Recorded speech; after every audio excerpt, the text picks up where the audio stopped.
Welcome back again to your major subjects.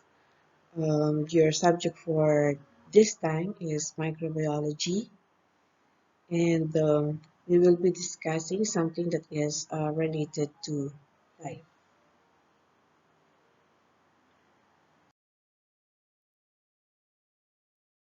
So, our first topic is actually discussing on the different sciences of microbiology, things that you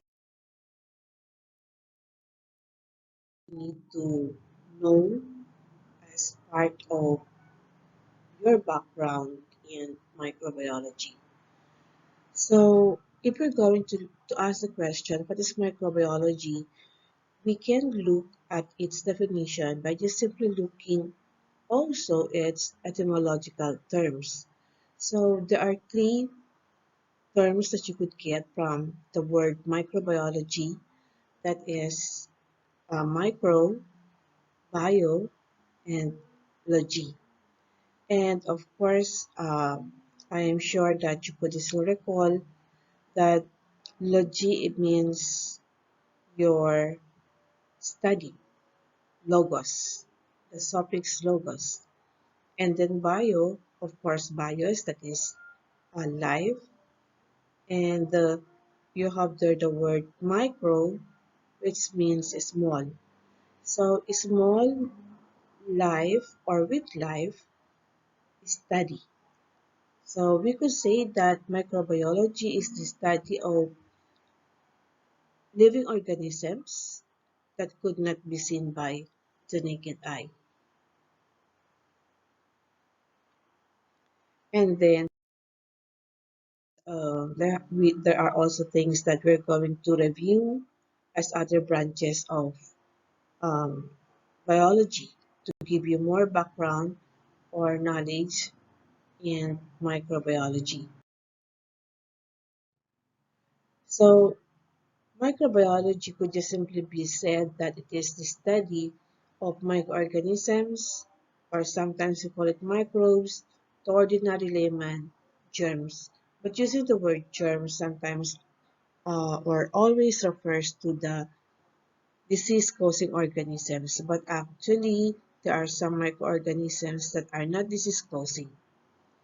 So we have here bacteria, and the science that is involved in the study of bacteria is bacteriology.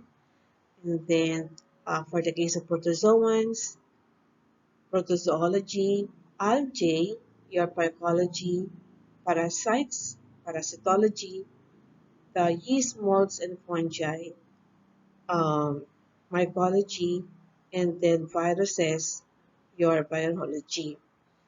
You might be giving the comments that algae, parasites, yeast, molds, and fungi might have some examples that are not microscopic in nature. You are true to that because there are also some things or microorganisms that belongs to this field of sciences, especially with the case of parasites. These are the things that are of hashtags nowadays. You have the COVID-19, and these are parasites. Actually, they are under the parlance of virology. So there are also other field of sciences within microbiology that you have to understand. You have the immunology, which discusses the recovery or being resistant to microorganism. And then also likewise, the concern of the community on microorganism, that is the public health microbiology or epidemiology. And again, the IATF or the Interagency Task Force for COVID-19 is a manifestation of uh, learning or knowing what is public health microbiology. And that understanding this epidemic is under the parlance also of epidemiology. And for our sustenance, we need to study also the microorganism responsible in the production of our various foods like our bagoong, the suka, and other dairy products, as well as the microorganisms that are giving us energy. Uh, of course, we are studying about alternative sources of energy, and these alternative sources are actually decomposed by microorganisms. And then you have also biotechnology, uh, the presence of the knowledge on nanotechnology had made microbiology more relevant in the field of biotechnology, just as the same as that of genetics. So, genetics or recombinant technology had also led us to study this genetic property of microorganism, thus making medication or the immunology process or epidemiology uh, help various field of sciences in microbiology, not only immunology, not only epidemiology, but also likewise sciences like sorry, pharmacology, also likewise your chemistry. And then uh, you should come to learn that there are five kingdoms of living organisms, and in each of these five kingdoms of living organisms, there are microorganisms attached to it. These are cartoon characters showing to you the different popular microorganisms. So you have here the virus, and if you're going to look at, they have similarities with the COVID virus that your television or other a source of information that they have this corona appendages. So it is called a coronavirus. So the coro there is corona, the V is virus, and the D is disease. So it is called COVID. So sometimes it is redundant to say COVID virus because the virus is already present in the VI of the word COVID. So uh, we also need to discuss the different uh, microorganisms in Animalia, microorganisms in Plantae, in fungi, in Protist group, and also likewise Monera. And most of the microorganisms belongs to Monera.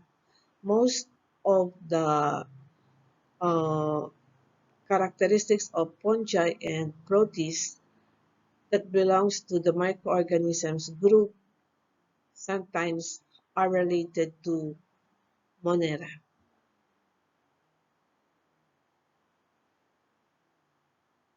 And then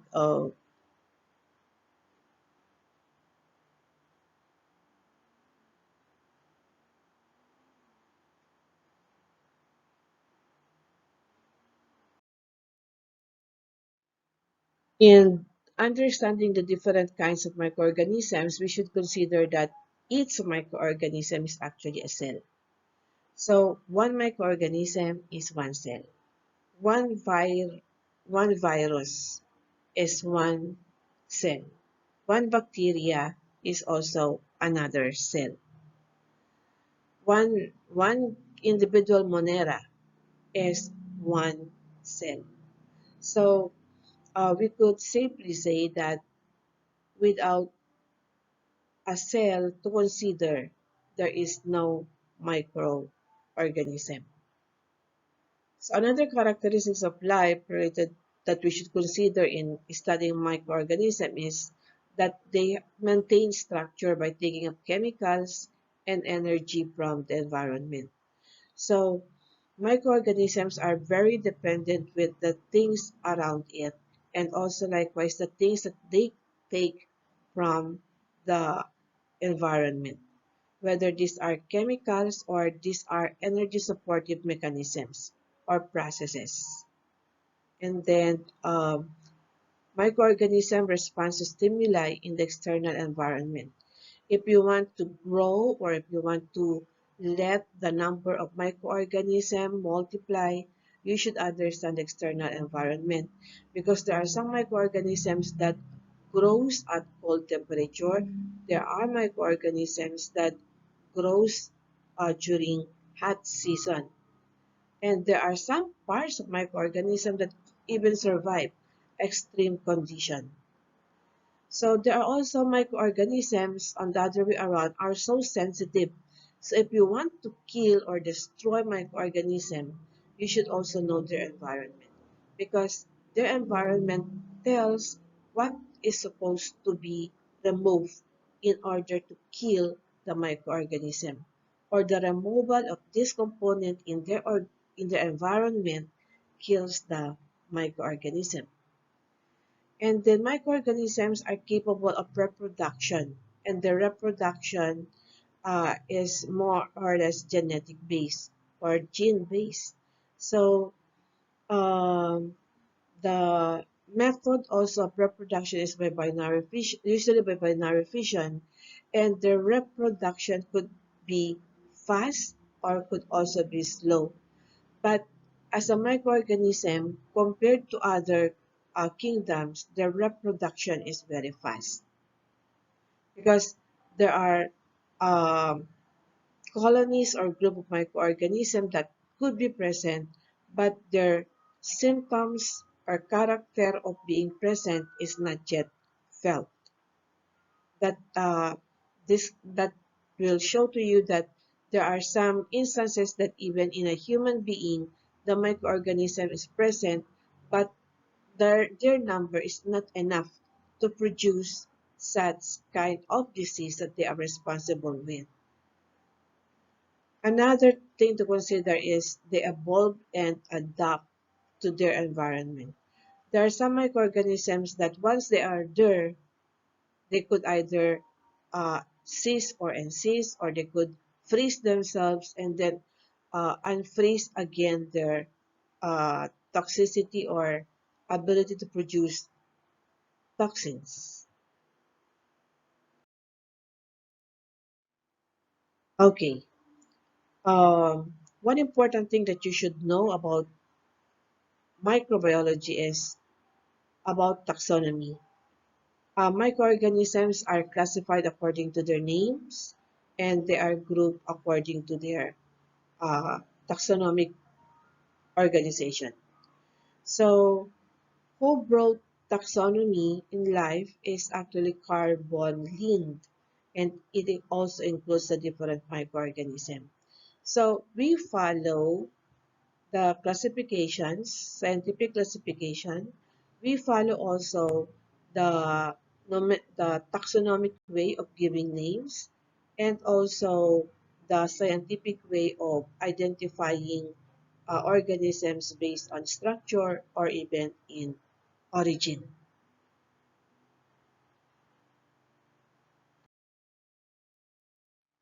So here is a review of your levels of classification.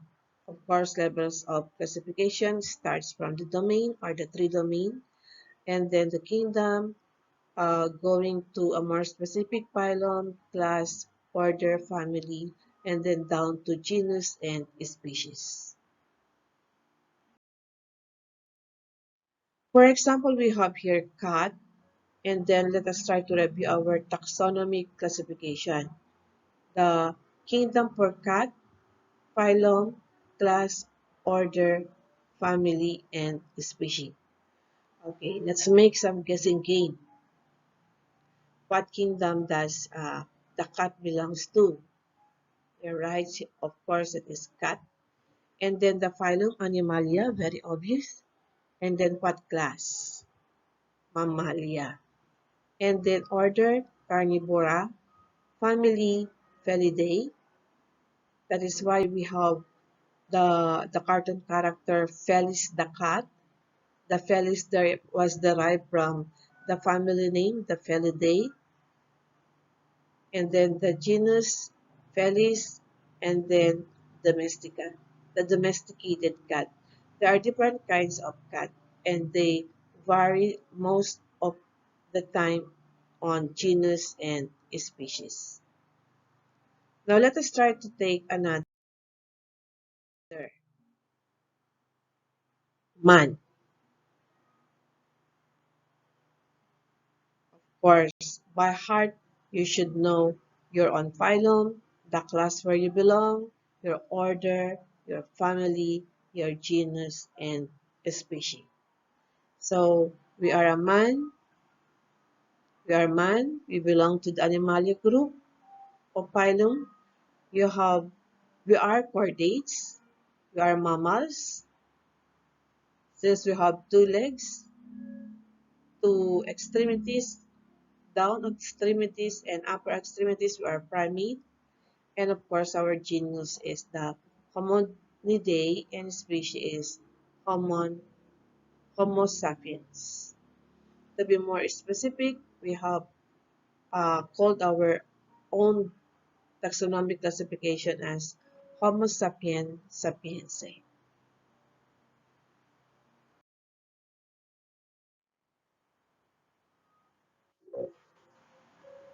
By the way, the model for our man is a Korean artist that belongs to the boy band group Astro.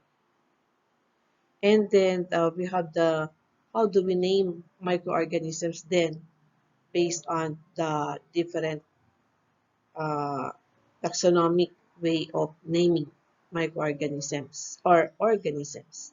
Of course, in microbiology, we name the microorganisms in a binomial form. So, meaning to say we have only to use the genus and the species.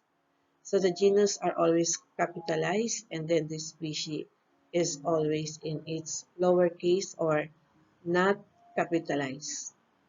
So this is an example, Staphylococcus aureus.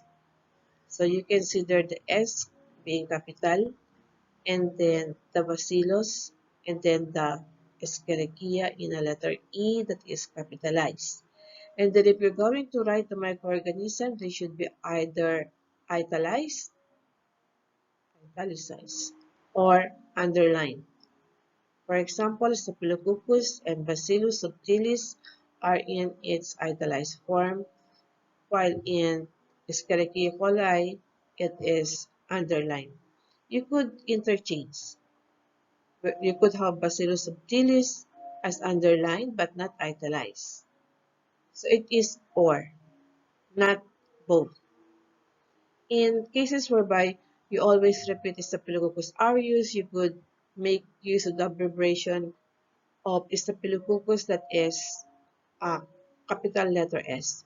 Sometimes you could see in some book Staph aureus. And then you have also Bacillus subtilis.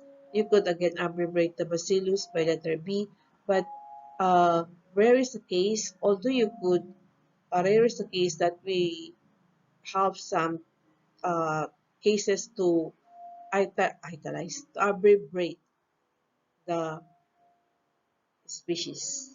So you have here E. coli. So even though this is abbreviated, there is still a need for underlining. Actually, there is some limitation here. The space should not have any underline. So the first genus word should be underlined and the coli should also be underlined. And then these microorganisms have evolved from the first group of organism. Although, how were they able to survive or why is this microorganism still existing today? There are some microorganisms that have been lost or made itself extinct because of the following cases. First, there are some instances that these microorganisms are very favorable for human survival or for the survival of a certain ecosystem. So they are being retained. Although there are some which are non-beneficial, and since the demand for its presence is uh, negative or minimal, chances were their presence or existence were denied. And then all new species originate from pre-existing species. I think you know this theory very much. A lion should produce a lion, or a dog should came from a dog, not dog coming from a cow. So it is right and proper to say that man is derived from man and not man producing brute. And then animals are related to one another. Man and man should show similar features. Since man came from man, no man should be producing horns like the case of the cow or the carabaos. Evolution usually progresses towards greater complexity. That is the reason why we have such called as the need for immunization. Let's try to look at COVID-19. The presence of which tells that our resistance towards them or towards this microorganism also became complex. Even the medication that we take in, there are some microorganisms that antibiotics, even though in their wide spectrum, could not kill microorganisms. In fact, uh, the newer type of COVID vaccine comes in two injection, not like the other forms of uh, microbial infection that even an ordinary pill series of taking this could already destroy the microorganism. But in the case of virus, there's a need of injection or intravenous to make the entry of such medication faster as compared to oral or taking it by pills. And then this shows to you the different ancestral lines of microorganism. So your true bacteria or your bacteria belongs to this domain, and then your extreme or these are the unique forms of microorganism belongs to the archaea group. Uh, the Pyrodoticum survive at low temperature. So these are the microorganisms that you could possibly meet in snow, and then you or snowy places. Thermoproteus, they survive and they demand for high temperature. Methanococcus, methane, these are the microorganisms that uh, thrives most in decomposing materials, and they are responsible in the decomposition of organic materials that leads in the formation of methane gas, the methanosarcina, the methanobacterium, and the methanococcus. You have also the uh, Thermophilus celer, and then you have the halophiles. The halophiles are salt-loving organisms. They could only survive with the presence of high salinity. So they are unique in nature. And then of course you have here the Eucarta. These are the groups that are included in the animals group and even in the slime-believing organisms. And the plant-like organisms belongs to the Eucarta group. And what comes into your mind when microorganisms are are made mention? So if you are talking to an ordinary person, please think that what usually comes to mind to non-microbiology oriented people is to consider that if if they hear the word microorganism, microbes, they are thinking about germs. They are thinking about diseases. So sometimes we always claim that a thing that is dirty contains microorganism. So if they say dirty, it means germs. Germs means microorganism. To ordinary layman, microorganism is a disease. So since it causes disease and it is by microorganisms, they are thinking also of infection. So simple infection like pimples or infection like COVID that could even go towards epidemic. But not all infectious diseases are epidemic. Sooner or later, one chapter, we will be discussing about pandemics, epidemic, endemic. That is actually the extent of the spread of disease. And then also likewise, food spoilage. Although food spoilage could also be related to infection or disease. So once the food had already reached its desirable taste, we claim, sira na yan, bulok na yan, it is spoiled, you better throw it away. Besides, if you are in doubt of a food, whether it is spoiled or not, you have only one decision. If in doubt, throw it away.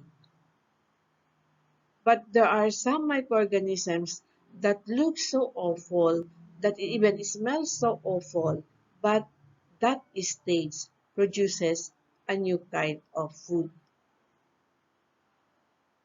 Look at our bagoong making. What is happening to the fish? It is actually getting the fish rotten. After rotten is spoiled, decomposed, and then you get your mango and viola. You have binagoongang manga. One should know that only 1% of all known bacteria, of all the bacteria discovered by man, only 1% of which could lead to human disease. There are in fact greater number of bacteria that could be found in plants that could also lead to plant diseases, and that is 4%. 4% of all known bacteria cause plant diseases. So the percentage is very small. For human diseases, only 1%. For plant diseases, which is giving turmoil to our farmers, is only 4%. Now take note, there is a remaining 95%. This 95% of the known bacteria are non-pathogenic. They are not disease-causing. They do not give diseases to plants, neither to human beings. Most of these 95% are actually used in food production. Some are in the production of energy, some are even in the production of medicines. So, for you, as the students in microbiology or learners in microbiology, you check the stigma attached to the word microorganism, that is disease causing. Because there is a greater percentage of known bacteria that are not disease causing.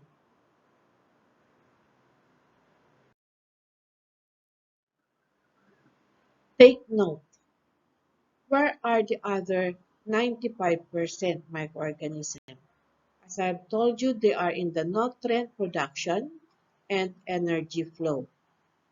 Without microorganisms, we will not have cheese, we will not have butter, we will not have yogurt, we will not have all those Korean foods that are very popular today, like the kimchi. Without microorganisms, we will not have any soy sauce. We do not have any our bagoong, both the Dilis bagoong and the Aramang bagoong. We will never be proud of our basi if we do not have microorganisms. And of course, energy flow. The petroleum that is used in uh, making gasoline or even your liquefied petroleum gas are actually products of microorganisms. These are derived from fossils. And what created these fossils? These are made up of bones, skeletons, fossils. So what made it possible to have pure fossils alone? The microorganisms had actually decomposed the non-skeletal portion of all living organisms. So microorganisms are involved in decomposition. And this role played by microorganisms had even led us to bioremediation of cleaning our own environment. So with decomposition, we have our fertilizers. With decomposition, we have our soil. Or else, what remains on earth is nothing but water and rocks. And if we do not have soil, we will not have any food to eat because most of the plant food that we ingest are planted on soil. And this soil, I repeat, are products of decomposition. So every time we eat, we should not condemn the microorganisms, but rather we thank the microorganisms because they provided the soil where these plants were planted. And then microorganisms are in biotechnology. You have your subject, uh, biotechnology, and later on you will come to understand where the microbes are playing. For women, bags, shoes, which are made up of leathers, are products of microorganisms. Without microorganisms, we will never have these expensive Birkins or inexpensive belts for men or our own expensive uh, leather materials, both in shoes, jackets, and any other else. Biotechnology will also tell us how medicines are produced out of microorganisms. And then you have genetic engineering, bioremediation. These recently are the sciences that made women and men beautiful. Stem cells. The science of stem cells are based on the study of microorganisms. Bioremediation. This had saved our sea waters and even our oceans out of oil spills because they are killing they are eating the microorganisms are eating the oil that were accidentally spilled by big ships or even by accident. So there are some microorganisms now that are even under study in order to degrade plastics because we have so many plastics, so many waste materials that were derived from your polymers. So infectious diseases, the study of infectious diseases had saved men, and this is where microorganisms enters in your science of pathology and pharmacology.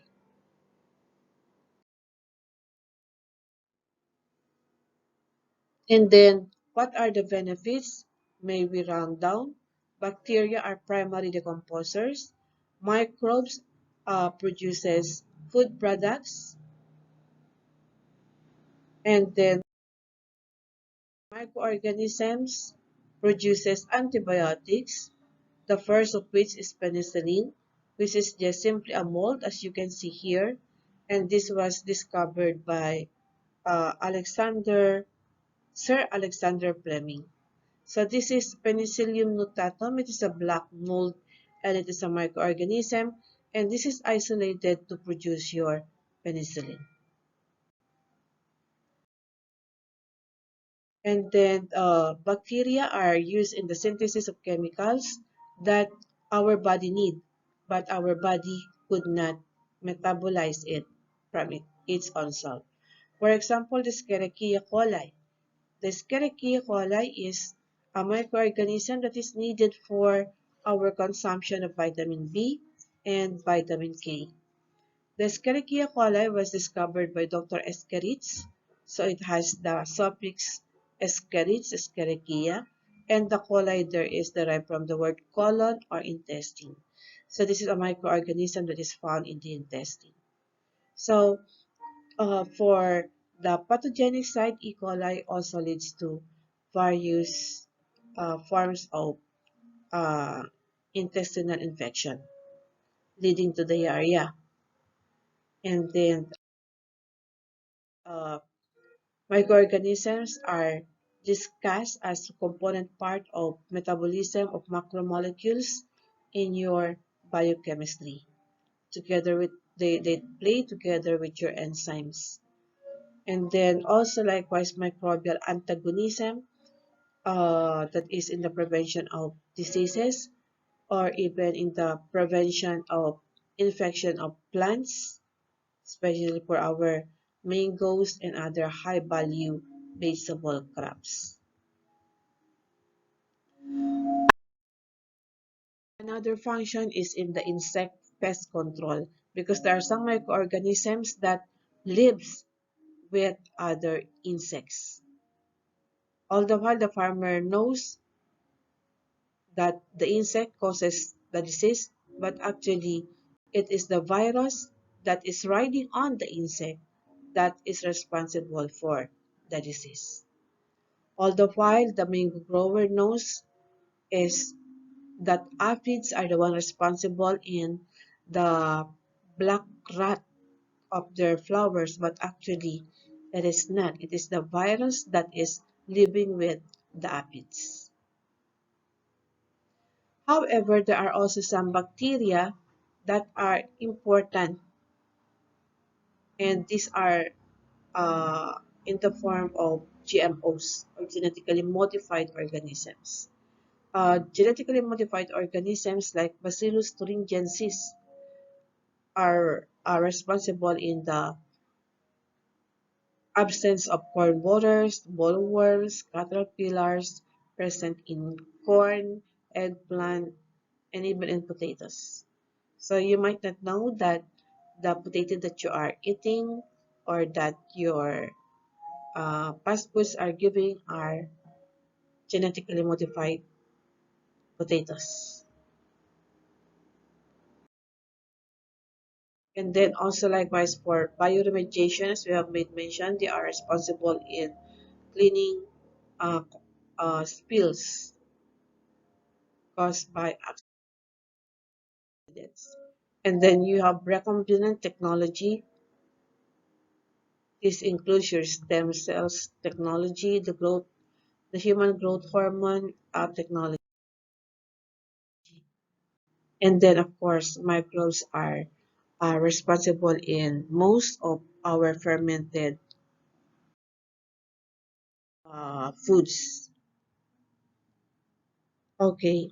In the study of diseases, if you cannot identify the character of the microorganism, there is no possibility of the treatment of the microorganism. It is just like in boxing, if you want to win, you should know how powerful is your enemy.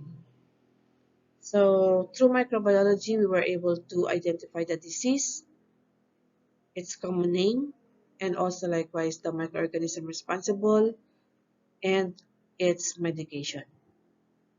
So here are some examples of diseases with its common name. Pneumonia is commonly named as also as pneumonia, but it is just simply whooping cough technically. Botulism, responsible for typhoid fever. These are just simply examples. There are 2,000 different microbes that cause diseases. 10 billion new infections per year worldwide are studied. And before the COVID case, there are 13 million deaths from infection per year happens worldwide. But for sure, because of this phenomena, the COVID phenomena, the 13 million deaths as a record for a long time will be questioned.